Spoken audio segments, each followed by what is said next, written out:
मांगे, मेरी बच्ची मांगे, नारी का नारा, मजदूर का नारा, दलितों का नारा, आदिवासियों का नारा, जंगों से लेंगे, दंगों से लेंगे, हिंसा से लेंगे।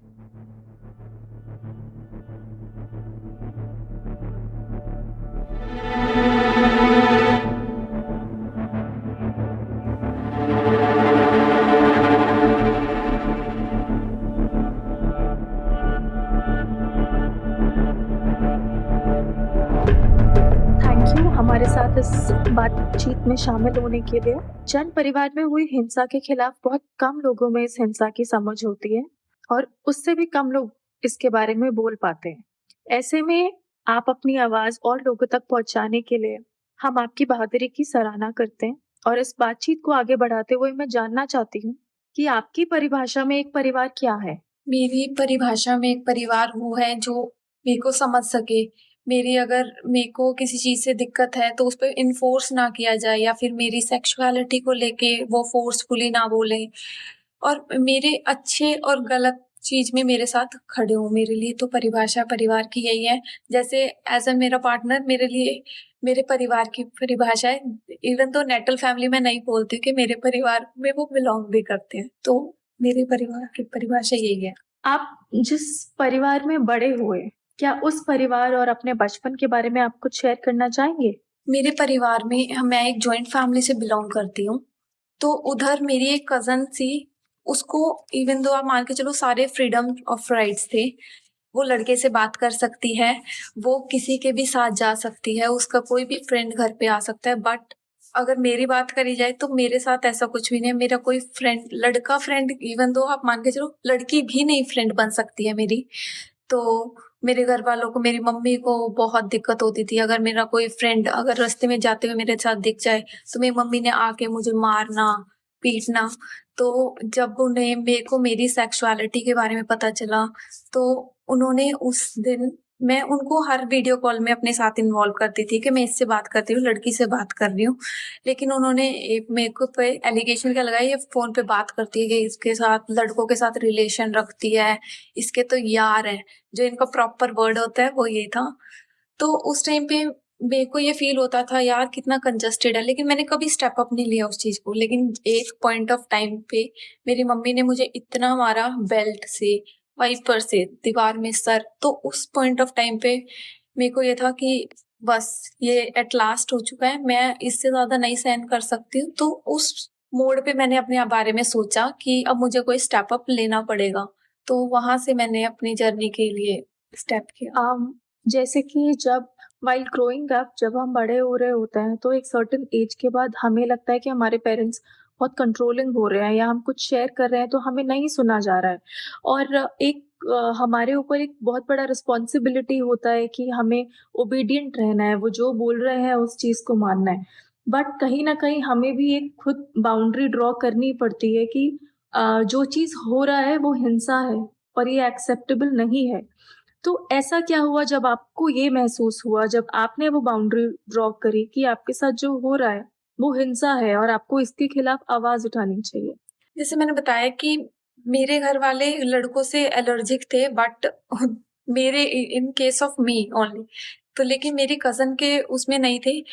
तो उस पॉइंट ऑफ टाइम के बाद एक बारी मैंने सहन किया कि ठीक है, अगर वो भी नहीं चाहते हैं तो भी ठीक है। लेकिन जब मैं वीडियो कॉल्स भी उन्हें दिखाती थी कि मैं लड़की से ही बात कर रही हूँ, बट मैंने उन्हें अपनी सेक्सुअलिटी के बारे में नहीं बताया था।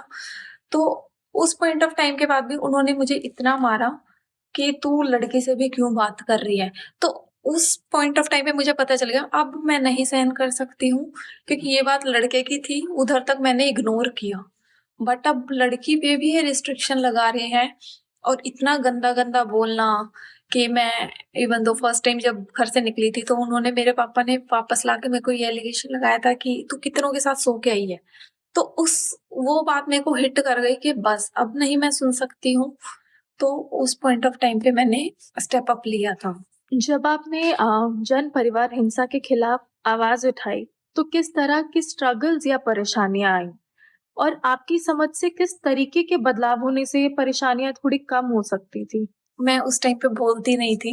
जब मैंने ये स्टेप लिया, मेरे एडवोकेट्स ने मेरा साथ दिया, उसके थ्रू हम शक्तिशालिनी से मिले। मेरे को शक्तिशालिनी का भी नहीं पता था, बट मेरे को उन्होंने शक्तिशालिनी में रुकवाया। तो उधर से मेरे जब हमारा केस शुरू हुआ था तो मेरे घर वालों ने एलिगेशन लगाए थे that she is a drug addictor, जबकि मैं उन सब चीजों से बहुत दूर हूँ। मैं स्टडी में अपना करती हूँ, परसेंटेज मेरे आते हैं, तो मेरे को स्कॉलरशिप्स वगैरह से मैंने कॉलेज करी है।